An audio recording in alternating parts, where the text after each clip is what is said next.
BRS అధికారంలో ఉన్నప్పుడు వాళ్ళు ఫోన్ ట్యాపింగ్ చేశారన్నారు. ఇవాళ అధికారంలో ఉన్న కాంగ్రెస్ వాళ్లే ట్యాపింగ్ చేస్తున్నారంటూ బీఆర్ఎస్ వాళ్ళు అంటున్నారు.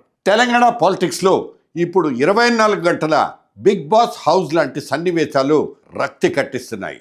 అసలు మన పొలిటికల్ లీడర్ల ప్రైవసీకి ఎక్కడైనా గ్యారంటీ ఉందా, లేదా ఈ నిఘా నీడలోనే రాజకీయం నడిచిపోవాలా? అసలు ఏం జరుగుతోంది రండి చూద్దాం.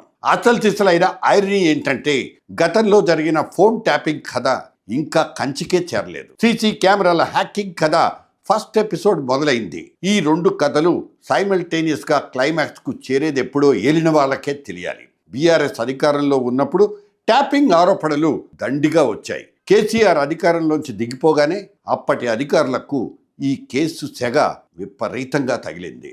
బీఆర్ఎస్ హయాంలో స్పెషల్ ఇంటెలిజెన్స్ బ్యూరో ఆఫీసర్స్ ప్రతిపక్ష నాయకుల మీద, వ్యాపారుల మీద, చివరికి కొంతమంది జర్నలిస్టుల మీద కూడా నిఘా పెట్టారనే వార్తా కథనాలు ఉత్కంఠ కలిగించాయి. ఆనాడు ప్రత్యర్థుల ఫోన్లను ఇల్లీగల్గా ఎలా ట్యాప్ చేశారో, డేటా ఎలా రికార్డ్ చేశారో ఎపిసోడ్ల కొద్దీ వచ్చిన స్టోరీస్ని మనం చూసాం.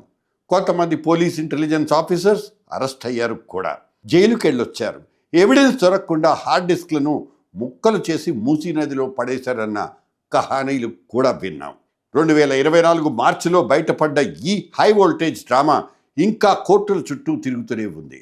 సీన్ కట్ చేస్తే రేవంత్ రెడ్డి సర్కార్ పక్కా ప్లాన్తో ఫోన్ ట్యాప్ చేస్తోందన్న ఆరోపణలు షురు. నిన్నటి బాధితులే నేటి నిందితులుగా మారారు. కర్మ రిటర్న్స్ అంటారే, ఇదేనేమో అనిపిస్తుంది. బీఆర్ఎస్ నాయకుల ఫోన్లు ట్యాప్ చేయడమే కాదు, వాళ్ళ ఇళ్ల దగ్గరున్న సీసీ కెమెరాల్ని సైతం ఇల్లీగల్గా హ్యాక్ చేస్తున్నారంటూ మాజీ మంత్రి హరీష్ రావు ఆరోపించారు. ఇది ప్యూర్ కక్ష సాధింపు చర్యని, దీని మీద సమగ్ర విచారణ జరిపి దోషుల్ని లోపల వెయ్యాలంటూ ఆయన గట్టిగా డిమాండ్ చేస్తున్నారు. ఇక్కడితో కథ ఆగకుండా పోలీస్ అధికారులకు వార్నింగ్ కూడా ఇచ్చేశారు హరీష్. కొంతమంది ఐపీఎస్లు బెంగళూరు నుంచి తీసుకొచ్చిన ప్రైవేట్ హ్యాకర్స్ ద్వారా హైదరాబాద్కు కమాండ్ కంట్రోల్ రూమ్ నుంచి ట్యాపింగ్, హ్యాకింగ్ నడుపుతున్నారు. బీఆర్ఎస్ నాయకుల మీద నిఘా కొనసాగిస్తున్నారు. మా దగ్గర అన్ని సాక్ష్యాధారాలు ఉన్నాయి, టైం వచ్చినప్పుడు వాటిని బయట పెడతాం. బీఆర్ఎస్ ప్రభుత్వం వచ్చిన తర్వాత ఆ అధికారులు రిటైర్ అయినా సరే వదిలిపెట్టబోం. ఇది హరీష్ హెచ్చరికలోని సింపుల్ సమ్మరీ. ఇప్పుడు హరీష్ రావు డిమాండ్ చేస్తున్నట్టు నిజంగానే విచారణ జరుపుతారా? బాధ్యులు ఎవరో, వాళ్ళ వెనక ఉండి నడిపిస్తున్నది ఎవరో తెలుస్తారా?